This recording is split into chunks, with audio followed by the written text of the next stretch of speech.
On a bright, crisp morning, Sienna, a 32-year-old pregnant woman, walked leisurely down the sidewalk, enjoying the peacefulness of the day.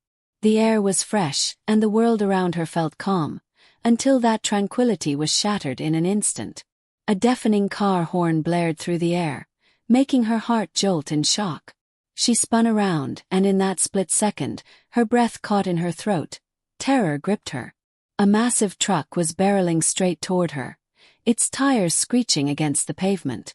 She was frozen, her body refusing to move. Then, out of nowhere, like a flash of lightning, a skinny 13-year-old black boy named Danny sprang into action. With no thought for his own safety, he lunged at Sienna, tackling her with all his might and pushing her out of harm's way just in time. The truck swerved sharply, its tires skidding violently, before crashing into the curb with a loud metallic crunch.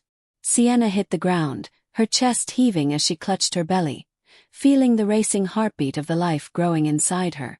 For a moment, all she could feel was sheer gratitude, thankful to God, fate, or whatever force had protected her and her unborn child. But her relief was short-lived. The murmurs around her brought her back to reality. A crowd of white onlookers had gathered, whispering among themselves. At first, she expected them to praise Danny for his bravery, to acknowledge the young hero who had just risked his life for a complete stranger. But instead, their words were like knives stabbing into the air. Typical black kid trying to play the hero for attention. Disgusting. The casual cruelty in their voices sent a chill down Sienna's spine. She was stunned. How could they turn on him like this? How could they be so blind to what had just happened? Her gaze landed on Danny, who was limping slightly. His legs scraped from the fall. His face was unreadable, but she could see it. He was about to slip away quietly, expecting no thanks, no recognition. Without hesitation, she reached out, grabbing his hand. When he turned to her, she looked him straight in the eyes. "Thank you," she said, her voice thick with emotion. "If it weren't for you, my baby and I might not be alive right now." Danny's eyes widened in surprise. He hadn't expected a single word of gratitude, especially not from the elegant white woman he had just saved. He had learned that kindness from someone like him often went unnoticed. But her sincerity, it was real. For the first time in a long while he felt seen. But neither of them knew that this moment, this simple act of gratitude, would set off a chain of events leading to unimaginable tragedy for Danny's family. A kind gesture turns into a life-changing invitation. Sienna couldn't let a simple thank you be enough. She wanted to do more. She insisted on treating Danny to a warm meal, a token of her gratitude. Danny hesitated, wary of the attention, but eventually he accepted. As they sat at the restaurant, Sienna gently asked about his life, wanting to know more about the boy who had saved hers. With a quiet strength in his voice, Danny shared his reality. "My family is struggling," he admitted, his words steady but carrying the weight of his pain. "My parents work all kinds of odd jobs just to keep food on the table. But people judge us because of our skin color. It's hard for them to find decent work. And now our neighborhood's being torn down. They say we'll get compensation, but it's barely enough to afford a new place. The worst part, only black communities are being pushed out like this. All because some billionaire wants to build something new." Sienna stiffened. A billionaire. Her mind raced. Then she spoke without thinking. "The billionaire behind that project. It's my husband." Danny's expression remained unreadable, but there was a flicker of something.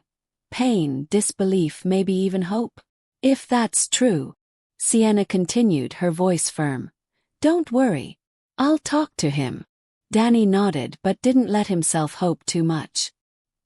He had learned long ago that promises from the wealthy often led to nothing. But to his surprise, that evening, Sienna sat down with her husband, 35-year-old billionaire Davis, and told him everything.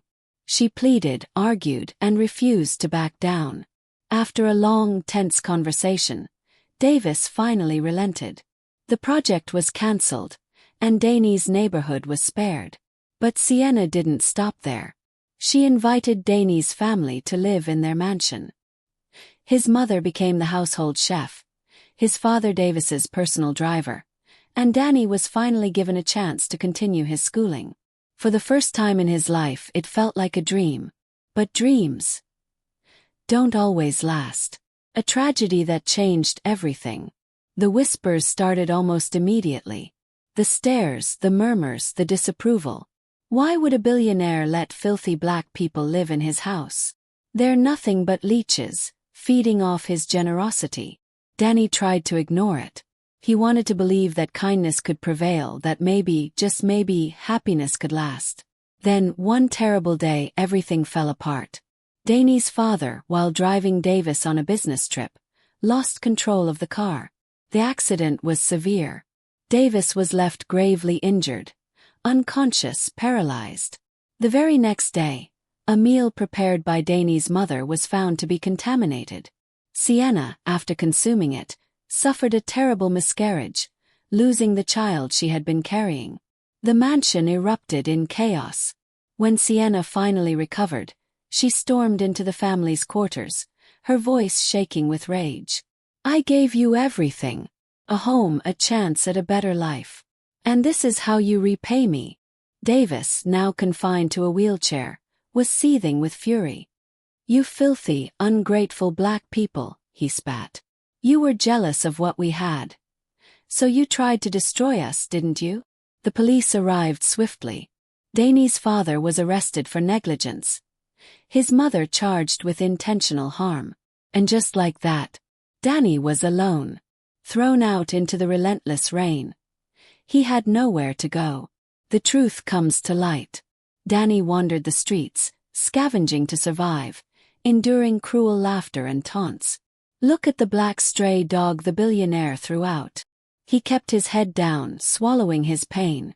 Then, one night, while searching for food, he saw something shocking.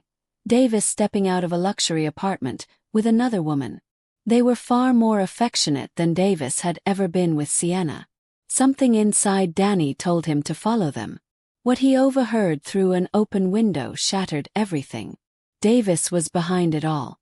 The car accident, the poisoned food, the entire setup. And now, he was planning to kill Sienna next. Danny knew he had to stop him.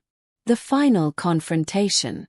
That night, at a candlelit dinner, Davis raised a glass, prepared to finish what he had started.